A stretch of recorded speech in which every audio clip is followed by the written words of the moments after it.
Bienvenue au cimetière des bus calcinés.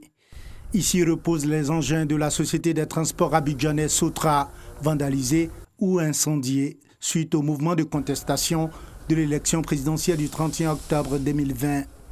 Des vitres cassées, au bus totalement calcinés, la Sotra a perdu gros ces dernières semaines. Ce machiniste qui a assisté impuissant à la destruction de son bus nous raconte son calvaire. Je quittais la gare Nord pour mon terminus au Rivera 2. Et lorsque je suis arrivé, je suis descendu de mon bus. J'ai aperçu trois individus qui étaient assis à l'arrêt. Le premier s'est levé et il a sorti une bouteille blanche. Et je me suis arrêté et commencé à l'observer. Et il s'est avancé vers mon bus. Et automatiquement, j'ai vu que non. Et il s'est abaissé, il renversait la bouteille sur le pneu arrière. Et je suis allé pour l'interpeller. Je me suis dit, ah chef, qu'est-ce que vous faites? Et j'ai senti l'odeur de l'essence. Et effectivement, il a commencé à lutter avec lui pour pouvoir l'empêcher de faire ce qu'il voulait faire. Et en luttant, les deux autres sont venus. Et quand ils sont arrivés, l'autre m'a pris par derrière, il m'a fauché. Et je suis tombé avec le premier que je luttais avec lui. Et c'est là que, du coup, l'essence est versée sur mon bras et l'autre a mis feu. Pour qu'il puisse laisser l'autre faire son travail. Et lorsqu'il a vu que mon bras était en feu, je l'ai laissé. Et là, ils sont partis, ils sont montés dans le bus. Ils ont fait descendre le commis, ils ont mis le feu dans le bus. Un jour noir que Constant n'oubliera pas de sitôt. Ça m'a traumatisé un peu au début. Quand j'arrive au terminus, j'ai un peu peur. Puisque quand ils voient au moins trois jeunes groupés, ou soit ils sont un peu beaucoup, quand je les vois s'avancer vers mon bus, automatiquement je ramasse tout et je descends et je commence à les observer. Au total, c'est une cinquantaine de bus qui ont été vandalisés, obligeant la Sotra à fermer certaines lignes dans des communes d'Abidjan comme Yopougon, Cocody et Bingerville. Le bilan, il est macabre. C'est quand même 58 bus qui ont été impactés par les manifestations de rue, dont 10 calcinés. C'est des pertes évaluées à plus de 2 milliards. Plus de 2 milliards en termes de dégâts matériels et en manque à gagner, c'est important pour la Sotra. On a eu notre périmètre d'exploitation qui a été impacté puisqu'il a été réduit.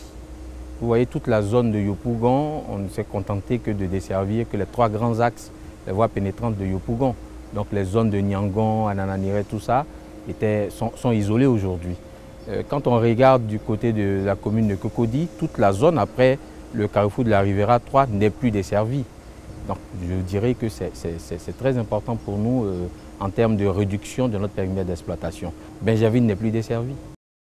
À chaque période de trouble à Abidjan, les bus de la Sotra essuient la colère des manifestants. Une attitude que les Abidjanais s'expliquent difficilement.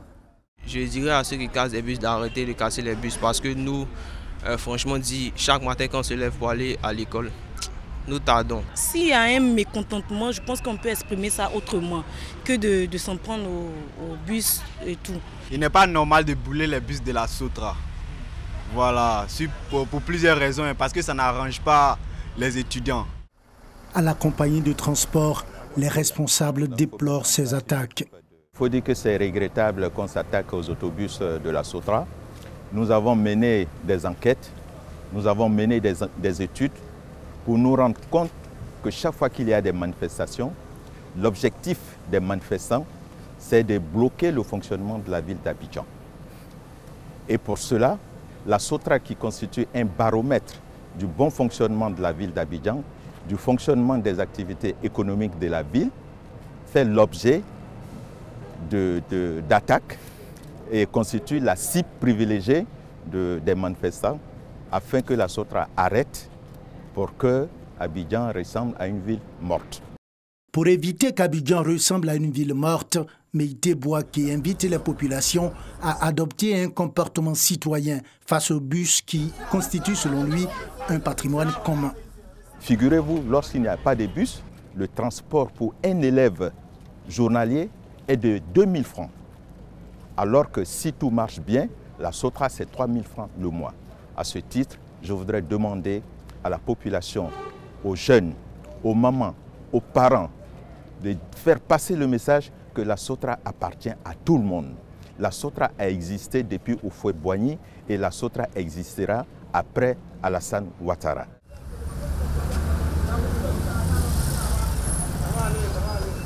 Avec une flotte réduite, La Sotra continue de transporter les Abidjanais dans les zones qui ne constituent pas de risque de saccage ou d'incendie pour son matériel roulant.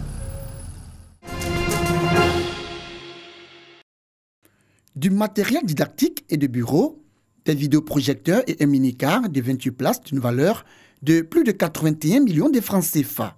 C'est le don fait à l'Université musulmane africaine par le ministère des Awqaf et des Affaires islamiques du Qatar. Le cheikh Tamim Al-Thani, il a mis l'accent sur l'éducation. Donc c'est cette université qui a demandé et c'est pourquoi nous avons répondu à sa demande. Et nous avons d'autres demandes pour le Conseil supérieur des imams dans le domaine de la santé et dans le domaine de la construction des mosquées.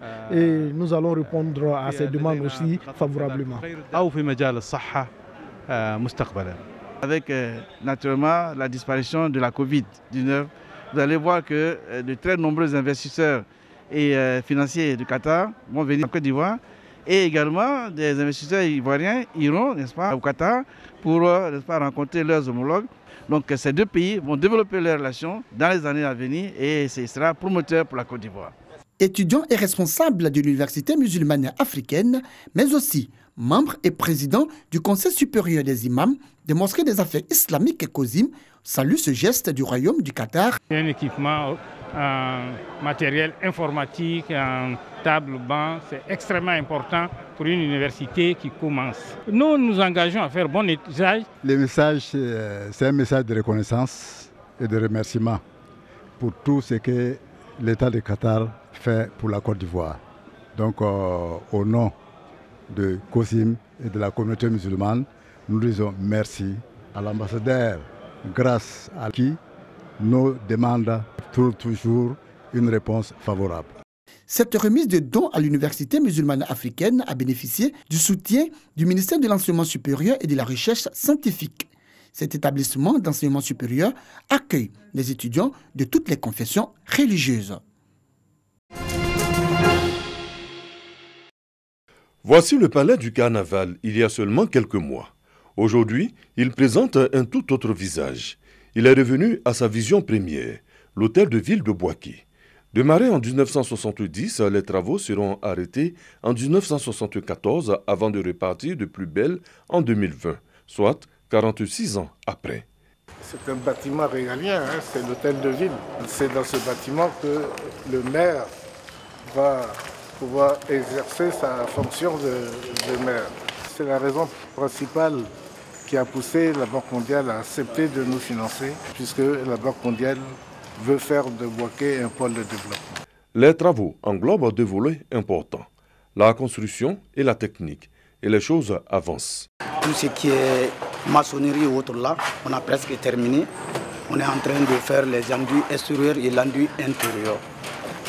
Là, vous voyez sur la façade principale, à l'entrée, on est en train de faire l'enduit pour un peu finaliser ce qui est le gros œuvre. Nous faisons de l'électricité, puis tel que vous voyez les tirages de choses, tubes orange, les tirages de câbles et puis la climatisation aussi.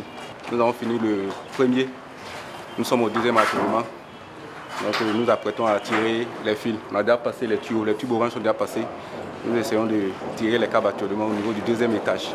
Avec une centaine de bureaux, l'hôtel de ville, tout en abritant les services municipaux, va s'ouvrir à d'autres entités qui comptent dans le développement de Bouaké. Le rez-de-chaussée a été attribué à deux entreprises qui sont le CPC et l'agence Côte d'Ivoire PME. Et le deuxième étage où nous sommes est consacré au centre des affaires. C'est-à-dire qu'il y aura des bureaux qui sont mis à la disposition des opérateurs économiques qui pourront être loués. 2,5 milliards de francs CFA dans le cadre du projet d'infrastructure pour le développement urbain et la compétitivité des agglomérations secondaires, PUDICAS, un projet de la Banque mondiale. L'hôtel de ville de Bouaké sera livré dans 10 mois.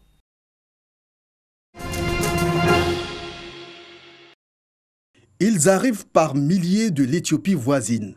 Ces familles fuient les combats qui font rage dans la région du Tigri. Il y avait des combats violents et beaucoup de gens sont morts. Après, ils nous ont demandé de quitter le pays. Nous sommes tous partis. On est venu avec des vêtements qu'on avait sur le dos. Je ne sais même pas où est mon mari. Je le cherche depuis 5 jours.